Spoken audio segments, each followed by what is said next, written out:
Supper news Madnoor మండల కేంద్రంలోని market committee ప్రాంగణంలో సోయా కొనుగోలు కార్యక్రమాన్ని జుక్కల్ ఎమ్మెల్యే తోట లక్ష్మీ కాంతారావు బుధవారం ప్రారంభించారు. కార్యక్రమం మద్నూర్ సహకార సొసైటీ ఆధ్వర్యంలో జరిగింది. సందర్భంగా ఎమ్మెల్యే మాట్లాడుతూ రాష్ట్ర ప్రభుత్వం రైతుల సంక్షేమం కోసం అనేక పథకాలను ప్రవేశపెట్టిందని గుర్తు చేశారు.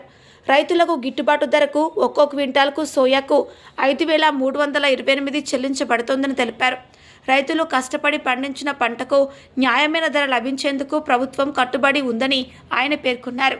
ఎమ్మెల్యే లక్ష్మీ కాంతారావు మాట్లాడుతూ రైతు బంధు, రైతు బీమా, ఉచిత విద్యుత్ వంటి పథకాల ద్వారా తెలంగాణ ప్రభుత్వం రైతుల అభివృద్ధికి అండగా నిలుస్తోందని, పంటల కొనుగోలులోనూ పారదర్శకతకు ప్రాధాన్యత ఇస్తోందని తెలిపారు.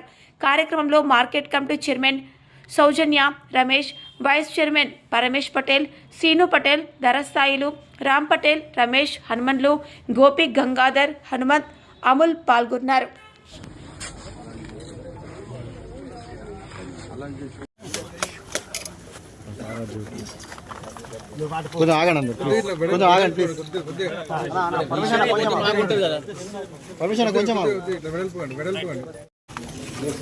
న్యూస్